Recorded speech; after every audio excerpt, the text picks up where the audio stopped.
Good day, ako si Jolis Rodel Aquino, third year computer engineering student from Cavite State University.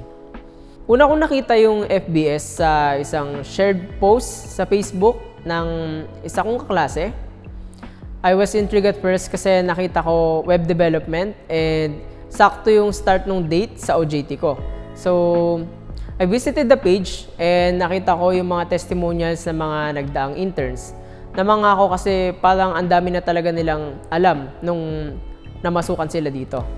Kaya I took the risk and nag-apply ako dito. Even though malayo, I know na magiging worth it ito. And hindi talaga nila ako binigo.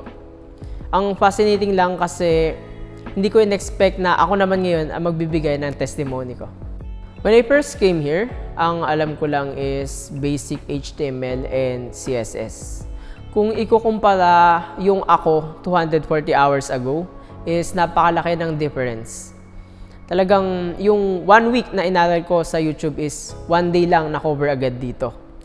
Talagang napaka-effective pagka meron kang trainers na nandyan at ready tumulong sa'yo. Lahat sila dito approachable and willing to share their knowledge. Hindi ka nila hahayaang maiwan. Very honest din sila dito and hindi sila mahihiyang magbigay ng compliment sa'yo and i-boost yung confidence mo, lalo pag nakikita nilang nag-excel ka sa isang gawain. Nagustuhan ko yung part na ituturo talaga nila sa'yo lahat from scratch. And hahayaan ka nila mag-explore sa sarili mo while giving you advice kung nasa tamang landas ka ba and kung advisable ba yung ginagawa mo. Nag-start kami from web designing using Figma and then tumalon ng web development using HTML and vanilla CSS. And then tinakal din namin yung different styling approach like yung SAS approach and yung Tailwind framework. And then nag-tackle din kami ng dalawang scripting language, yung JavaScript and then yung PHP.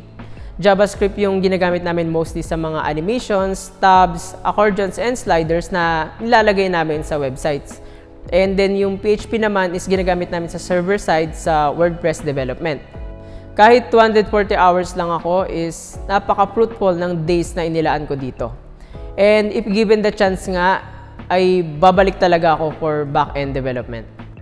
And syempre, hindi magiging possible ang lahat ng ito kung hindi dahil sa Frontline Business Solutions na nagbigay sa akin ng opportunity na mapabilang sa team na to and mag-serve as front-end developer trainee. And ganoon din sa mga trainers ko, kina Sir Johnny, Sir Roy, Ma'am Herlene, Ma'am Thea, Sir Ansbert, and Sir Ramon. Dahil nandyan sila lagi para turuan kami throughout this journey.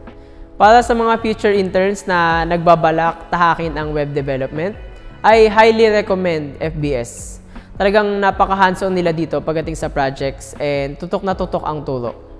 Maganda ang environment dito at balanse ang life and work. Kung nagbabala kayo mag-intern dito, just take the risk and promise hindi nyo ito pagsisisihan.